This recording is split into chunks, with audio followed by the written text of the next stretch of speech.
Hello all, wealth smile YouTube channel में आपका स्वागत है। मार्केट मूड के इस वीडियो में हम डिस्कस करेंगे निफ्टी और बैंक निफ्टी का प्रीवियस वीक का परफॉर्मेंस, साथ ही जो स्टॉक्स हमने हमारे क्लाइंट को प्रीवियस वीक में रेकमेंड किए थे उसका एनालिसिस करेंगे कि वो स्टॉक्स लास्ट वीक में कैसे परफॉर्म किया। इसके अलावा हम निफ्टी और बैंक निफ्टी के नेक्स्ट वीक के पॉसिबल लेवल्स के ऊपर भी डिस्कशन करेंगे। So coming back to Nifty, अभी इस वक्त हम निफ्टी के वीकली चार्ट्स के ऊपर हैं। हम देख सकते हैं कि नवंबर के लास्ट वीक की कैंडल काफ़ी अनडिसाइसिव कैंडल है। निफ्टी की ओपनिंग 12,960 पे थी और उसका closing 12,968। So just a difference of 9 points. It was an undecisive candle. Coming back to daily time frame, हम देख सकते हैं कि निफ्टी ने यहाँ पे एक अप ट्रेंड दिखाया हुआ है, बट करंट लेवल्स 13,200 के ऊपर के लेवल्स के ऊपर अभी कोई ट्रेंड कंफर्म नहीं हो रहा है। इसे हम बेहतर आवरली टाइम फ्रेम के ऊपर देख पाएंगे। आवरली टाइम फ्रेम में हम देख सकते हैं कि यहाँ पे कोई ट्रेंड कंफर्म नहीं हो पा रहा है।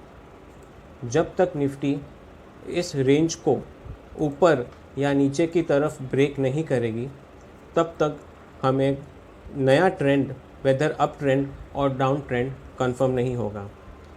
फॉर अप ट्रेंड निफ्टी को ये लेवल्स को ब्रीच करके ऊपर की तरफ जाना होगा, और अगर डाउन ट्रेंड रहेगा तो निफ्टी को 12,725 के लेवल्स को ब्रीच करके नीचे की तरफ जाना होगा, तभी ही डाउन ट्रेंड कंफर्म कहलाएगा। बैंक निफ्टी के बारे में अगर हम डिस्कस करें तो बैंक निफ्टी का ये वीकली चार्ट है। इस वीक में एक हैमर फॉर्म हुई है, बट इस हैमर में वॉल्यूम्स काफ़ी ड्राई रहे हैं, वॉल्यूम्स इतने नहीं हैं। और दूसरी नोटिस करें तो नवंबर मंथ की लास्ट जो वीक था उसका कैंडल भी उसका हाई रहा है 30,198, और इस वीक की जो कैंडल थी उसका हाई है 30,155। So we haven't breach previous candle's high. अगर हम आवरली टाइम फ्रेम में देखें तो बैंक निफ्टी भी निफ्टी की तरह ही एक रेंज में ट्रेड कर रहा है। This is the range in which bank Nifty is trading.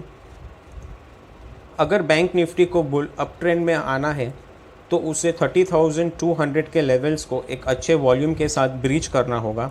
Similarly down trend को कंफर्म करने के लिए बैंक निफ्टी को 28,900 के लेवल को तोड़ना होगा।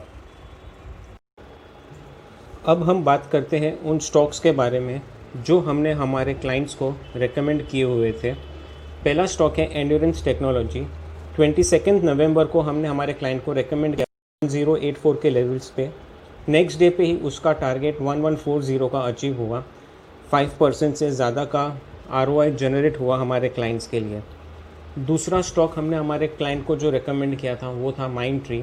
23 नवंबर को हमने रेकमेंड किया था 1396 के लेवल पे, और हमारा टारगेट था 1455 का। नेक्स्ट डे पे माइंडट्री ने 1453 का हाई बनाया था, उसमें भी 4% से ज़्यादा का ROI जनरेट हुआ है हमारे क्लाइंट के लिए।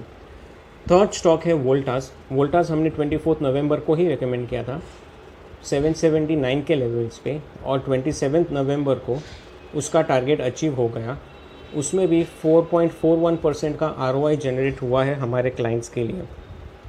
दूसरा स्टॉक है पीडीलाइट, जो हमने हमारे क्लाइंट्स के लिए रेकमेंड किया था 2 दिसंबर को 1555 के लेवल्स पे, और उसका टारगेट 1633 का आज ही अचीव हुआ है। दूसरा स्टॉक हमने रेकमेंड किया था IIFL 115 के लेवल्स पे, उसका टारगेट नेक्स्ट डे पे ही 3 दिसंबर को ही अचीव हो गया था। कोल इंडिया और कोलगेट ये हमने कल रेकमेंड किए थे हमारे क्लाइंट के लिए। कोल इंडिया हमने रेकमेंड किया था 129.75 के लेवल्स पे, उसका टारगेट आज अचीव हो गया है 135 का। उसमें भी 4.6 के आसपास का ROI जनरेट हुआ है हमारे क्लाइंट्स के लिए। कोलगेट पामोलिव एक छोटा सा ट्रेड था 1525 के लेवल्स पे, उसका टारगेट था 1550 का, वो भी आज ही अचीव हुआ है। 1.65 ROI उसमें भी जनरेट हुआ है। और एक स्टॉक लुपिन हमने हमारे क्लाइंट्स को रेकमेंड किया हुआ था। लुपिन आया शॉर्ट टर्म 893 के लेवल्स पे 24 नवंबर को ही, और उसका टारगेट भी आज अचीव हुआ है। 4.5% के आसपास का ROI उसमें भी जनरेट हुआ है। उसके अलावा हमने और भी स्टॉक्स रेकमेंड किए हुए थे हमारे क्लाइंट को, जिसमें एक में भी स्टॉप लॉस हिट नहीं हुआ है, और जो भी हमने रिकमेंडेशंस दी थी उस लेवल से आज वो ऊपर ही ट्रेड कर रहे हैं। वीडियो को एंड करने से पहले एक बार हम फिर मार्केट के ऊपर थोड़ा डिस्कस कर लेते हैं कि नेक्स्ट वीक में निफ्टी और बैंक निफ्टी का परफॉर्मेंस कैसा रहेगा। निफ्टी अगर ऊपर की तरफ जाता है तो उसका फर्स्ट टारगेट 1360 का रहेगा और दूसरा अपवर्ड टारगेट 13,470 का रहेगा। वैसे ही अगर निफ्टी नीचे की तरफ पैन आउट करता है तो उसका फर्स्ट डाउनवर्ड टारगेट रहेगा 13,160 का और दूसरा डाउनवर्ड टारगेट रहेगा 13,085 का। बैंक निफ्टी की अगर हम बात करें तो उसका फर्स्ट अपवर्ड टारगेट रहेगा 30,428 का और दूसरा अपवर्ड टारगेट रहेगा 30,775 का। अगर डाउनवर्ड पैन आउट होता है तो 29,775 का फर्स्ट लेवल और सेकेंड डाउनवर्ड टारगेट रहेगा 29,535 का। We hope that you liked this video. This video is for educational purpose and recommendations were based on our technical analysis skill. Well Smile wishes you prosperous trading ahead. Thank you.